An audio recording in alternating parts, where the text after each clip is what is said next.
Have you ever wondered how a plant that once saved entire villages from starvation could later be labeled a weed, banned, or even declared illegal in some regions? Today's story is about plants that refuse to die. Plants so resilient, nutritious, and aggressive that humans first depended on them, and then tried to erase them.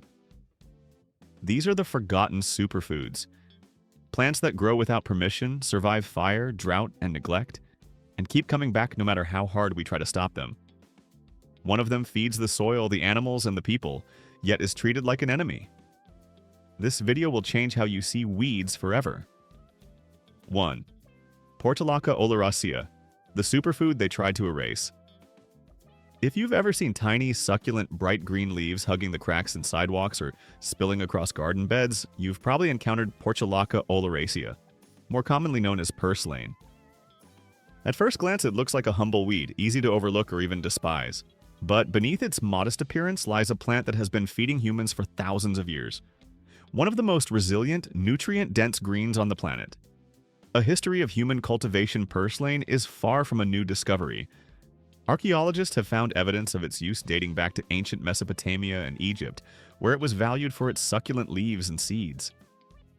Across the globe, traditional societies in Europe, Asia, and the Americas cultivated it as both a food source and a medicinal plant. Despite this long history, Purslane has earned the unfortunate reputation of a weed in modern industrial agriculture. Its ability to grow aggressively in disturbed soils, survive extreme heat and drought, and resist herbicides makes it a nuisance to monoculture crops. Fields of wheat, corn, or soy may be destroyed if Purslane appears, not because it's toxic or harmful, but because it grows too efficiently and outcompetes the crops that industrial systems prioritize. Nutritional powerhouse. Here's where Purslane truly shines. Every part of the plant is edible and packed with nutrients. Omega-3 fatty acids. Purslane is one of the richest plant sources of alpha-linolenic acid, ALA, an essential omega-3 fat rarely found in land plants. Vitamins and minerals.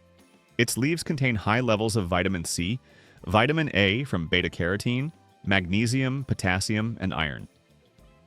Antioxidants. Purslane is loaded with betalains and other phytonutrients that help protect cells from oxidative stress. Protein and fiber. The leaves offer a modest protein boost and fiber, supporting digestion and satiety. In short, Purslane is a complete superfood disguised as a weed. Its combination of vitamins, minerals, and essential fatty acids makes it a rare plant that is both incredibly nourishing and extremely hardy. Growth and resilience. Purslane is practically impossible to kill once established. It thrives in hot, dry conditions where many cultivated vegetables would wither. Its shallow, spreading roots allow it to grow in cracks, compacted soil, and neglected corners. It propagates easily through seeds. Each flower produces hundreds of tiny seeds that can lie dormant for years. And through stem fragments, which root quickly when broken. Unlike most crops that require careful watering, fertilization, and protection from pests, Purslane grows with almost no input. It self-seeds, withstands drought, tolerates poor soil, and even acts as a natural soil protector, covering bare ground to prevent erosion. Culinary uses. Purslane isn't just nutritious, it's delicious. Its leaves and stems are succulent, slightly tangy, and lemony. They can be eaten raw in salads, blended into smoothies, sautéed like spinach, or added to soups and stews. The seeds are also edible with a mild, nutty flavor and can be ground into flour or used as a crunchy topping. Traditional dishes across the world celebrate Purslane. In Mediterranean cuisine, it appears in salads with olive oil, lemon, and garlic. In Middle Eastern dishes, it's cooked with chickpeas, tomatoes, and spices. In Mexican cooking, it's used in stews called verdolagas with pork or beans. The paradox of being a weed. Despite its incredible benefits, Purslane is often sprayed, uprooted, or banned in certain agricultural settings. Industrial systems label it a weed, not because it's harmful, but because it refuses to conform to human-designed monocultures. Its ability to grow freely and feed efficiently makes it inconvenient for fields dedicated to crops that rely on constant maintenance and chemical control. But for gardeners, foragers, and anyone looking for a low-maintenance, highly nutritious green, Purslane is a gift.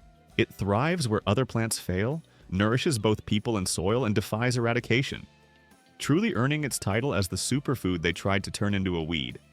Portulaca oleracea is a plant of contradictions. Ignored, despised, and labeled a weed, yet one of the most nutrient-rich, drought-tolerant, and easy-to-grow greens you can find. It's a reminder that some of the best food sources are those that grow without asking for permission, quietly thriving wherever life is tough and waiting for anyone willing to notice. Lamb's quarters, Chenopodium album. Lamb's quarters is one of those plants that exposes a deep contradiction in modern gardening and agriculture. It appears uninvited, grows faster than cultivated crops, and refuses to follow human rules. And for that reason alone, it earns the label of weed. But biologically and nutritionally, it is anything but unwanted. This plant has evolved to thrive alongside humans, particularly in disturbed soils where farming, digging, and construction take place. Wherever humans break ground, lamb's quarters is almost guaranteed to follow. What makes lamb's quarters remarkable is not just how easily it grows, but how much nourishment it provides with almost no effort. Its leaves are tender when young, with a mild spinach-like flavor, and can be eaten raw or cooked. When cooked, they become softer and richer, similar to spinach or chard, but often with a deeper mineral taste. Unlike many cultivated greens, lamb's quarters does not require rich soil, constant watering, or protection from pests. In fact, it often grows best where other plants struggle. Nutritionally, lamb's quarters is a powerhouse. Laboratory analysis has shown that it contains more calcium than spinach, significant amounts of magnesium for muscle and nerve function, iron for blood health, and high levels of vitamins A and C. It also contains complete plant proteins in higher concentrations than most leafy greens. For traditional societies, this made it an invaluable food during times of scarcity. It filled the nutritional gaps when cultivated crops failed. Historically, lamb's quarters was not a weed at all. In Europe, it was commonly eaten as a spring green. In India, it is still cooked as bathwa, mixed into flatbreads and vegetable dishes. Native American tribes relied on it both as a leaf vegetable and for its seeds, which are closely related to quinoa. In fact, quinoa itself is a domesticated relative of lamb's quarters. What we now pay premium prices for in health food stores once grew freely in fields and gardens across the world. The plant's downfall came with industrial agriculture. Lamb's quarters grows too fast, germinates unpredictably, and refuses to stay neatly in rows. It competes with crops not because it is aggressive by nature, but because it is exceptionally efficient. It shades the soil, protects it from erosion, and rapidly converts sunlight into nutrients. To a system built on monoculture, machinery, and chemical control, this kind of independence is unacceptable. Ironically, lamb's quarters also improves soil health. Its deep roots pull up minerals from lower layers of soil, making them available near the surface. When the plant decomposes, those nutrients are returned to the soil. In natural systems, this is a gift. In industrial systems, it is a problem to be eradicated. Once you understand lamb's quarters, it becomes clear that it is not a failure of agriculture. It is a reminder of what resilient food systems look like. A plant that feeds people, heals soil, and grows without permission is not a weed. It is a survivor.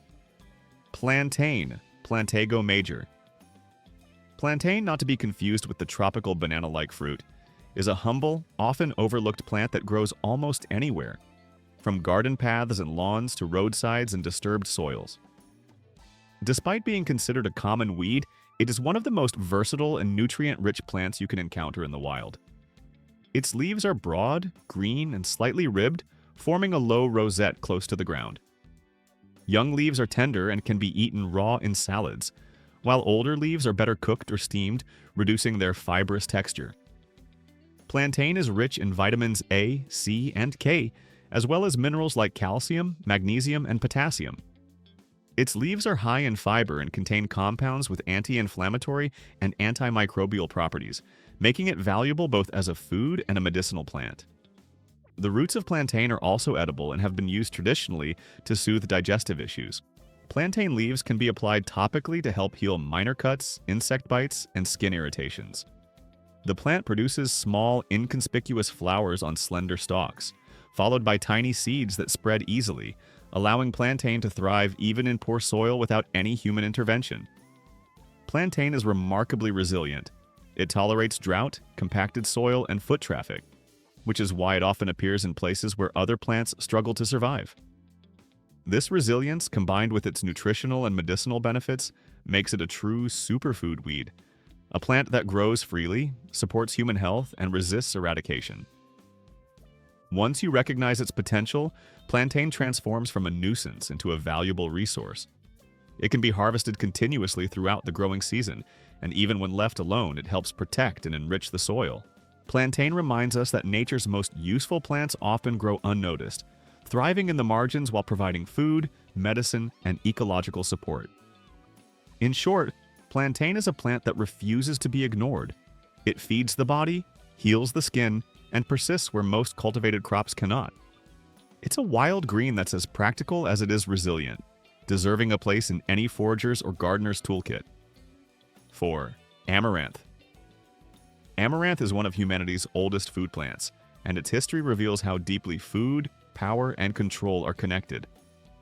Long before modern agriculture existed, amaranth sustained entire civilizations. For the Aztecs and other Mesoamerican cultures, it was not just food, it was life itself. The plant produced massive amounts of seed, matured quickly, and thrived in heat, drought, and poor soil where other crops failed. Its seeds were ground into flour, cooked into porridge, and formed into ritual foods, while the leaves were eaten like spinach as a daily green. When Spanish colonizers arrived, amaranth cultivation was deliberately suppressed. Fields were burned, seeds destroyed, and farmers punished. This wasn't because the plant was poisonous or useless. It was because amaranth supported independence. A crop that could feed people reliably without European supply chains or imported grains represented resistance. By erasing the plant, colonizers weakened cultural identity and food sovereignty at the same time. Centuries later, amaranth survived anyway. Today, it grows wild across fields, roadsides, and disturbed land. In industrial farming systems, it is often labeled a dangerous weed, especially certain species known as pigweed. These plants grow rapidly, compete aggressively with crops, and have developed resistance to herbicides. Farmers spend billions trying to eliminate them. Yet nutritionally, amaranth remains extraordinary. Its seeds contain complete protein, including lysine, an amino acid missing from most grains. They are rich in iron, calcium, magnesium, and fiber. The leaves are tender, mild, and packed with vitamins A, C, and K. In many parts of Africa, Asia, and Latin America, amaranth is still intentionally grown as both a grain and a vegetable because it feeds people efficiently with minimal inputs. Amaranth became an enemy not because it failed, but because it refused to obey systems built on dependency, chemicals, and control. 5. Dandelion may be the most misunderstood plant on Earth. It is sprayed, poisoned, and pulled from lawns with near obsession. Entire industries exist to eradicate it, and yet every part of the dandelion is useful, edible, and medicinal. The leaves are among the most nutrient-dense greens available, rich in calcium, potassium, iron, and antioxidants. The roots have been used for centuries to support liver function, digestion, and detoxification. Roasted roots have even been used as a coffee substitute. The flowers are edible, medicinal, and crucial for pollinators, providing early season nectar when few other plants are blooming. Ecologically, dandelions are soil healers. Their deep taproots break through compacted ground, pulling minerals from deep layers and bringing them to the surface. When the plant dies back, those nutrients remain available for other plants. Dandelions appear where land is stressed, damaged, or depleted, not by accident, but by function. They don't spread because they are malicious. They spread because the land needs repair. Dandelions don't require permission, fertilizer, irrigation, or protection. They arrive, stabilize the soil, feed insects, nourish animals, and offer food to humans, all while being labeled a nuisance. The bigger pattern: Amaranth, Dandelion, Lamb's Quarters, Purslane, Gliricidia. These plants share a common story that repeats across cultures and centuries. They grow without human assistance. They thrive in poor conditions. They resist drought, heat, and neglect. They feed people, animals, insects, and soil at the same time. And because of that, they are labeled weeds. Modern systems prefer crops that require constant intervention: irrigation, fertilizer, pesticides, patented seeds, and centralized control. Plants that grow freely, self-seed, and regenerate themselves threaten that model. Not because they are harmful, but because they are independent. Nature doesn't create weeds, it creates solutions. These plants appear in cracks in sidewalks, abandoned fields, damaged lawns, and neglected land because that's where they are needed most. Once you understand this, your perception changes. Empty spaces no longer look empty. Weeds stop looking like enemies. The land starts speaking, and these plants are its language. A plant that heals soil, feeds life, survives extremes, and asks for nothing in return was never the problem. The problem was forgetting how to listen.